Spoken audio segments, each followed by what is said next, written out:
Hey, everybody. Before we start the show, I'm excited to announce that we have a new sponsor for this podcast, and it's DocRx.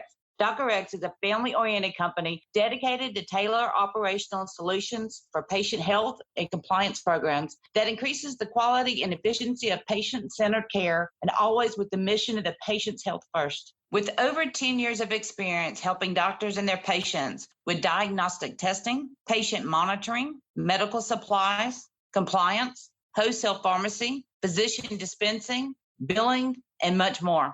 DocRx is your patient and health compliance solution, both under one roof. To find out how DocRx can help you, your hospital, pharmacy, or physician's office, see all their services at docrx.com. That's DOCRX.com. Now on to today's show. The people are the people. There is no such thing as the government and then the citizens. All government employees are also citizens. I'm at the gas stations, in the grocery stores, at the bars, with all of the people. So I can't help but see the problems of the people because I do everything that they do. You are the people. Yeah, we are the people. And so we hire people that are the people. We hang out with people that are the people. And then we work with people that are the people. And even the people that are yelling and screaming at us, they also are the people. They're just advocating passionately. Hey, I'm Karen. I'm a former CPA, entrepreneur, business consultant with big ideas. Welcome to Cheers to Business. Terrence DeShaun, how are you? Pretty good. Thanks for having me. You're the director of the Mayor's Innovation Team in Mobile. What is your elevator pitch of the I-Team? We are charged with looking at deeply entrenched problems in new ways. So our idea would be to come in and look at it from the multidisciplinary perspective on problems. And then it's more like an outsider's perspective from an inside view. I tell you what, I'm excited. I've always been intrigued by that a government official would have the foresight, and I don't care how you vote, to see that just because the way you've always been doing it, it may not work anymore. First of all, I'm a huge fan of the podcast. I'm a huge fan of just what you do for businesses. So thank you for what you do for everyone. And I'll tell you what, too, I didn't start off as I was reluctant to even come in the government space to work for city government because I always looked at myself as like a problem solver. And I said, I don't know if the government is in the problem solving business. And so the mayor introduced me to the innovation team. And I said, oh, here's a group of people that are actually trying to solve problems in the city and that are connected to the people who actually have the problems. And so this is a great space for me to be in. 4 years later, I plan to be there 1 year and 7 months. I don't know why I had that goal in my mind. And I've been here 4 years, going on 5. So here we go. Working with government, have you been able to see, progress? I would think you would, or you wouldn't stick around. Yeah, I'll tell you what. So it's been progress, right? And most young people we want things really fast. So we grew up in the age of convenience where things are like really fast and fast paced and progress happens overnight. But when you're talking about government and something that has been going on forever, that was created to solve certain problems, you don't have a lot of people who are brought in to actually review if those problems still exist, if those problems have shifted a little bit.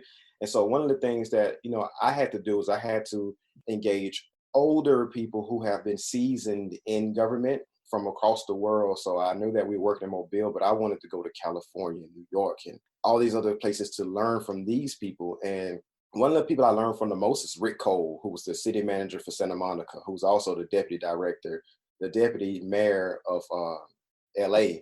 And he told me one day, he said, Terrence, he said, the thing is that we all want things to happen really fast and we want progress to happen really fast. He said, but you got to think about this. In something as big as the government, that is as entrenched as the government, if you move it an inch, it will never go backwards. And so when you move it an inch, the next time you'll move it 2 inches, and then 8 inches, and then 16 inches. And then it's down the street. He says, so don't set these incredible timelines for yourself and for the people that have been doing things one way for 20, 30 years, that you lose sight that, we have to manage the pace of change. And I think that government itself has made me more patient. It also, when things get really rough and I think things aren't moving as fast as they should, I go back and I think about the people who are, for instance, people who are in business who really need the help. And if we gave up the day, who would do that? Mm-hmm. I'm all about long-term. Have you ever heard my ham story? I haven't. Okay. In the accounting world, the CPA world, we all know Sally. Sally is the same as last year. That's how you do it. Sally, same Same as as last last year. Well, Sally found out that when they were having Thanksgiving, and Sally asked her mom, because her mom was getting the ham out of the oven. She said, "Mom, why do you cut the sides off the ham?" And she said, "Well, that's the way my mom always did it." So she went in, she said, "Grandma, how come you taught Mom to cut the sides off the ham?" She said, "Well, I don't know, that's how my mama did it." So she went back to her great grandmama back in the back bedroom watching TV. And she said, "Great grandma, why do you do that?" She said, "Well, I did it because my pan was too small." Boom, there's Sally. There it is. I'm going to have to steal that story. That's an amazing story, right? Another CPA told me that, Mark Pulowski, and it just rings so true for so long. And one of the things I learned in government, right? And especially I learned this lesson from Rita McGrath. She says that, ice melts on a glacier from the outer edges. And so if you really want to know where change is really happening, you have to go to the fringes of where things are, because if there's ever going to be change, it's not going to be at the very center. It's going to be on the very edges. And so I started out, my background is my degrees in anthropology, sociology, and communications with a master's degree in instructional design and development. And all I wanted to do was help people. That's all I ever wanted to do. I didn't have a defined goal of where I want my life to go. I just wanted to help people. And so I started out working with children and adolescents with behavior issues at Alta Point. I was a case manager. I left there and I went to the housing board as a youth advocate, and then over to the Mobile Area Education Foundation, where we designed and developed at-risk high school. I ran that for about 6 years. And then we became the state's first charter school, where I then left and go work for the mayor's office. And each one of those spaces, I've learned that if you really want to solve the problem, you have to get right down to the root cause of it. But before we can get to the root cause of any issue, we have to also frame the problem and understand the definitions of those problems. So you say, hey, look, we need to solve the issues of inequity in our city, right? And so I ask you, what's your definition of equity? And then you give me a definition, right? But it may be different from the next 10 people I've spoken with.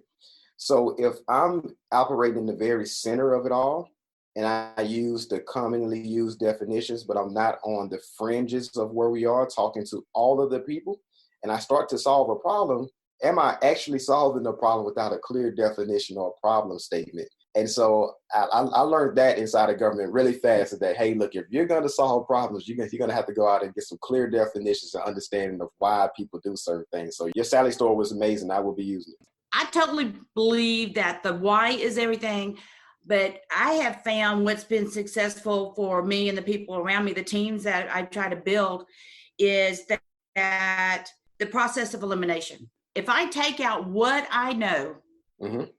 I can see the problems. I know this one's good. I know this one's good. So it's every accounting, every business, everything in my life now, I will take, and it's just what was learned to be the most efficient way for me is process of elimination. And I'm all about the long term. I'd rather give up $1 today to get $100 later. Yeah. So what do you see the progress that's been made for the effects on businesses, especially as they struggle with COVID right now? Early on, one of the things that we realized when we got into the city of Mobile was that, one of the first questions I was posed with was, how do you start a business in the city of Mobile? Because most people, unless you were well versed, most people did not know. They could not tell you the process. And so the problem is because once you change pieces of a process, you change the activities of the process, then the whole process itself really is changed forever.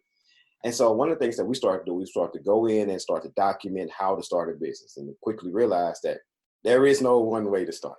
We're working to solve that problem, because first we have to go back and figure out how do you start a business in City of Mobile? What type of business are you starting? Is it a brick and mortar? Is it an online business? Are we prepared for online businesses in the City of Mobile? Is it written in layman's terms? Does everyone have access to the process? And what we realized was that, the men and women that work for the city, they are really amazing. The problem is that they're so amazing that all the information is inside of their brains. Yes.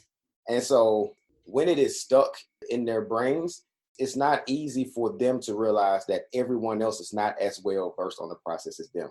And since they don't need it to be written down, it doesn't matter if it's written down or not, because if you just come to them, they can tell you. But we don't live in that world anymore. We live in the world of convenience. And It's technology driven. So people want to be able to type in Google how to start a business in the city of Mobile, and that information pops up. So if I'm going to be totally honest with you, and I'm always going to be totally honest, it was not easy to start a business in the city of Mobile. I don't have to tell you that because you've been in business.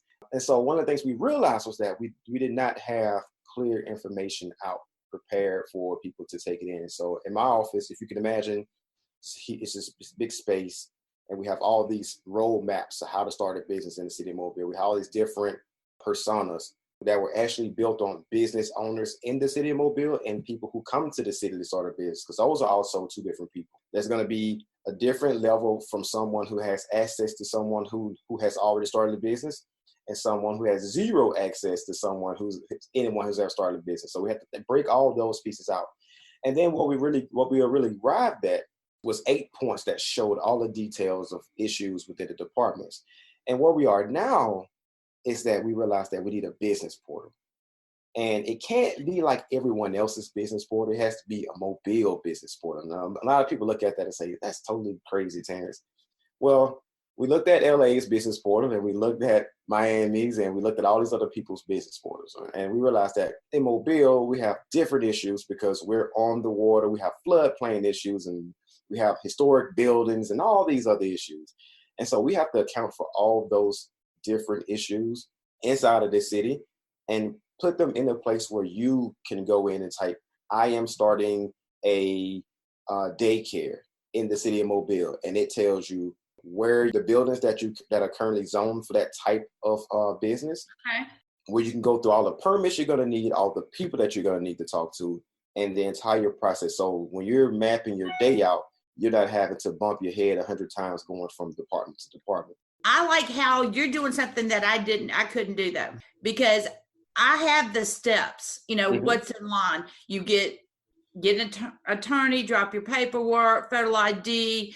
The lawyer will forget to tell you about the privileged tax return in the state of Alabama. You got to get a business license. You have to reserve the name, make sure you can get a domain. But then all that you have to take to the bank, or they won't open a checking account for your business. See?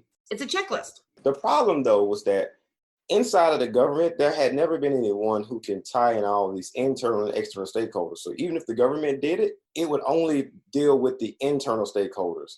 They won't be telling you about, you have to get your business account open, and you have to do these steps internally before you can go externally, and externally before you're internally. Nobody's going to tell you all of that. And so for us, the position that we have, it enables us to go out. Now, I will tell you, when I talk about the pace of change, people think, all right, this team is starting on this, it should be finished tomorrow. No, it's about 2 years of a process to get that, because you're going to have to make sure that you have to talk to all these different people. And if I go to this one person, this group, then I'm going to also have to make sure I go and talk to 10 other groups to make sure I'm not getting biased information, that I'm hitting a large swath of the population to ensure that the integrity of the information is really good. And so that is kind of where we are.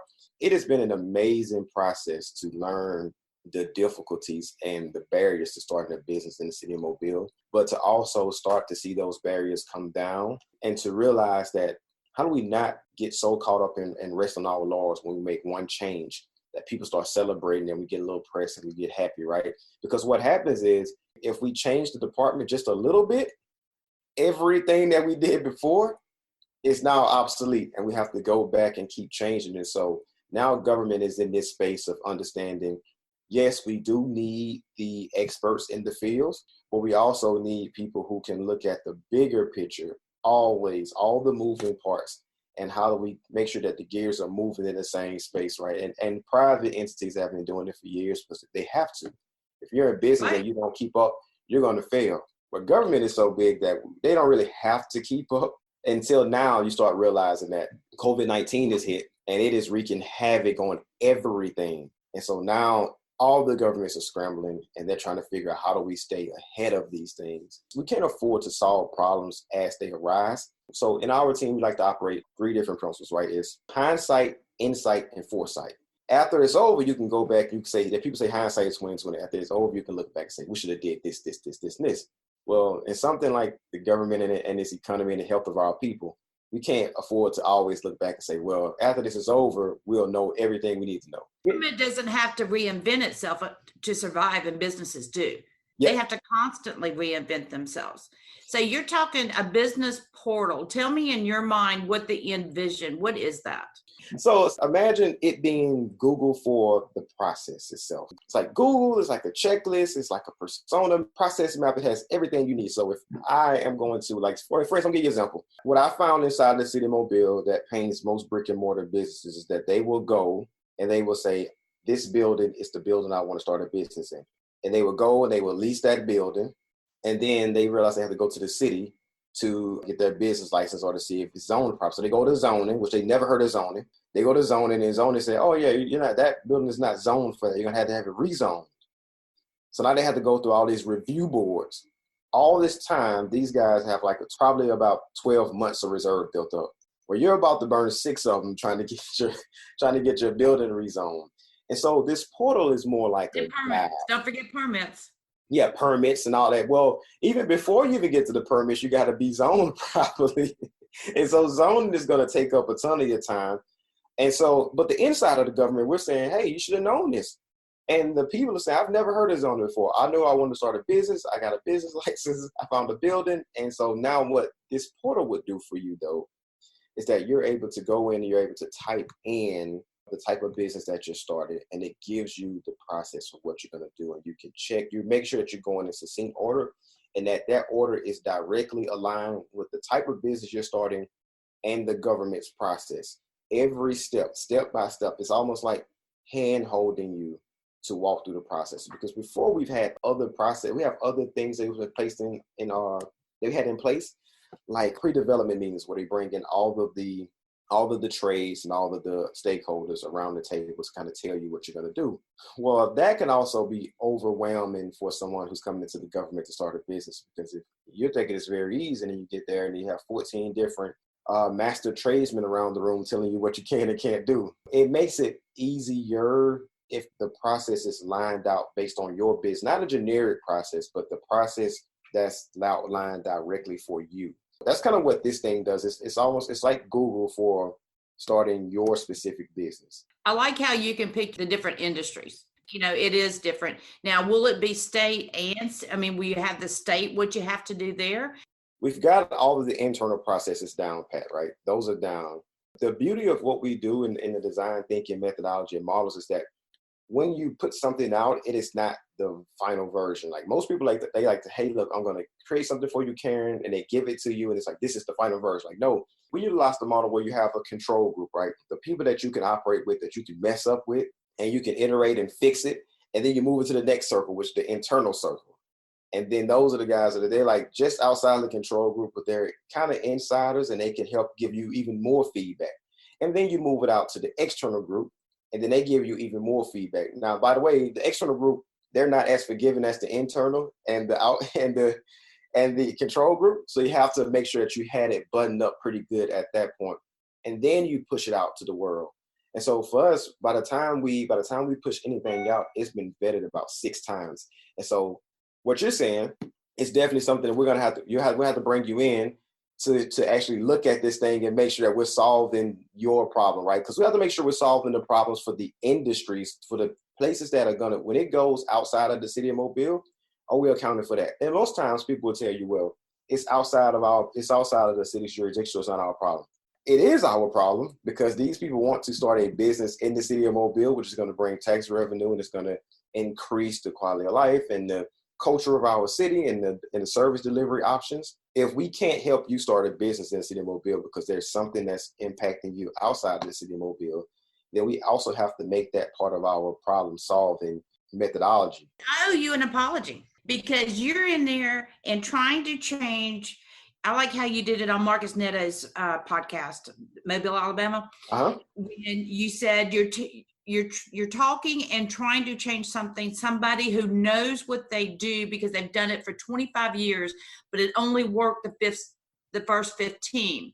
But because they've been doing it like that, Sally and Ham, that they continue no matter what. And they're trying to change that mindset, and humans don't like change. And so the apology is for me getting all passionate, and one, that's my nature, but two, of telling you what's wrong. I bet everybody does that to you. And so I did it to you one time over permits, and I just did it over this, and all of that's beyond your control. And I'm just passionate, not directed at you. So I apologize. I'll also tell you this too. So we need that though. So most people, they will get bent out of shape when someone saying, well, you need to do this and think about this, think about that. And I'm thinking, we do need to think about that. Like, if someone doesn't tell me, I will never know what we need to think about and what we need to consider. Now, I'll tell you, sometimes people, they become so passionate that they believe that the person that's directly in front of them is the representative for the entire system that's been harming them, that's been costing them a ton of money. So they just let it all out on that person. And I, you know what, I would tell you, I'm a willing participant for that. As I tell you, I started out working with child and children and adolescents with behavior issues. So I'm well seasoned in taking that. I've been married for 10 years. Deal with children like me. Yeah, I've been married for 10 years, and I'm just ready. I've been ready for this. And so when people come up and they're ready to vent, the first thing I'm doing is I'm making sure I'm taking the notes. I'm finding what they're actually saying and figuring out how do we use that. How do we use what's valuable in that? How do I strip the emotion out of it and just get to the real information? And how do we test what they're saying? And let's validate it. Are there other people having that same issue? You know, one thing I've learned is because as a business owner, especially with multiple employees, everybody brings you the problem, but do they bring you the solution? And so I kind of turn it around. So how many times do you turn it around and go, well, what do you think the solution is? And get a good answer that you can use. You also have to be careful when you ask the question, right? Because by the time people make it to me, they've already been beaten up and they're angry. They've lost money. They're angry. You know, they just want to fight somebody. And so by the time I ask them, like, you know, so I have to be very careful how we pose that question. But you'll be amazed at when you get around to asking that question, people will give you really good answers. And most of it is stripping down some of your processes. So most people think, well, I don't want to solve this problem because it's going to cost me a lot of time and money. And a lot of times we're just taking away things because the technology now is so much. So for instance, this guy came in, he was complaining. He said, well, why do I have to go into the office, go to the third floor, go to the second floor, back to the fifth floor, back down to the third, then back over the second? And I said, you know what? That is interesting. Why do you do that? And so he said, because they forced me to. So I go and I watch him. I watch this guy, and for sure. And then I realized, I go back behind the counter and realize that now, like I say, people think that these people are doing this to intentionally hurt them. No, yeah. I just work this job and I do this job this is the perspective of the employee. I have my charges to do this job, this process. I have no ability to change it. So I just keep doing this. Well, what happens is that this person gets a paper and she has no control over the second part of this form. And so she has to send this form to another department. What's the best way? Send the person up there. And so now you start realizing, people say, well, why don't you just use technology? Me and you are now, we would much rather be in the studio face to face, hashing this out and having this conversation, right? But we're on Zoom now. And most people, they never thought of a world where they would be using FaceTime or Zoom or chat rooms or Microsoft Teams. And so now what I found out is that, you know, I hate to even say this, but you can never let a good crisis go to waste. We could have this crisis and we can complain about how it has disrupted our lives and how we can't do the things we used to do. Or we can say, how can I take this opportunity to do even more of it? And I'll tell you what, for me, it has been a process of getting more done, because now I take out the drive that I would have to drive all the way to the office, the coffee break sessions, getting everybody into play and everyone moving around. I've gotten more done, and I've said this when this first hit, and we actually sent Payroll Vault remote before they said you must go remote, because I mean, it was here. I said from the very first podcast on there, take a breath. This is the best opportunity you're going to have in a really long time. Yeah. One of the things we did, we took the 311 office, which is the office that takes in all the citizen calls for service. And they were the first department to go remote. Nice. One, because when I was in New Orleans just as the COVID crisis was hitting everyone. I think it was February. I came home and I said, this thing is going to be very bad. It's attacking older people. So our call center, the average age might be about 60. And so I said, hey, look, we have to get these people out of this office and in a safer zone until we figure out what's going on. And so one of the things we did was we realized, and it became an even much cheaper option. So because before everyone was using these office phones and all this heavy equipment and all these things, well, now they're using the Unify app. which is their phone system, on the computer, which is an app, which is much cheaper. It's like $6, much cheaper. And they're working from home now. So before we would argue about breaks and break times and all these other issues. People are so productive. The payroll vault team, there's some that want to come to an office. Okay, fine. You're the only one there, but okay. But there's others that are so much more productive. Now, Terrence, you and I could talk all day. And we got to do this again because there's too much information to cover, but at time constraints, I've got to wrap it up. I know you've been working on this business portal for 3 years. When do you guys think you're going to have something to provide to potential business owners? I think right now, the departments, they have all the information they need. We've already embarked on a third-party vendor, which could create this thing. We have a great relationship, and they've tried and true. I think it's slated in the next 6 months. Nice. All right. Will you keep me posted so I can put it out there? I most definitely will. And I think the first step in that whole thing was I would say go back and look at the work of Arshani Kidd and Don Rose with women and minority business services that they've been offering. Yeah. They created a checklist to help move through that process. So that has been the first step, and I'll send you that information. But this thing, I think it'll be out, and it'll be a next wave of that. And I think it's really going to be something special in the city of Mobile. One huge giant leap for us, helping people who are not well versed in starting the business, which most of us are not, and moving through that process. And I think it also helps people like you who help the people move through the process. And so it helps us create extensions of the government to help move people forward. I'm going to say cheers to KISS. Keep it simple, stupid. Oh, yeah. Give me your Sally definition again. Same as last year. Same as last year. We got to let Sally go.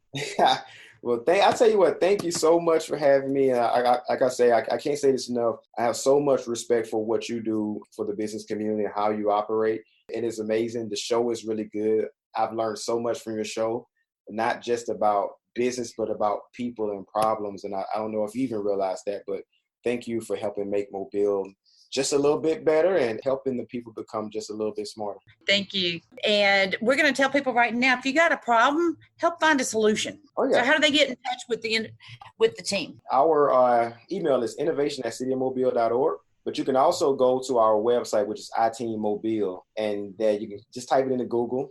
We'll be right there. We also have a Facebook page, which is iTeamMobile. The easiest way to contact us is through the website. And of course, I'm always on Facebook, anywhere else. I love the opportunity to talk to people. We love this job so much that we often extend past 8 to 5. I think last night we finished working at about 2 in the morning. We just love what we do. So we're always up. We're always ready. And no problem is too small or too big for us to examine. Hey, cheers to the city of Mobile and you guys for being innovative. Yes, ma'am. Thank you so much. All right. Thank you. Please be sure to subscribe to Cheers to Business podcast on iTunes or anywhere else that you get your podcast. Visit our Facebook and be sure to give us a like. And if you have any questions or topics you'd like us to discuss, shoot us an email from the website cheerstobusiness.com.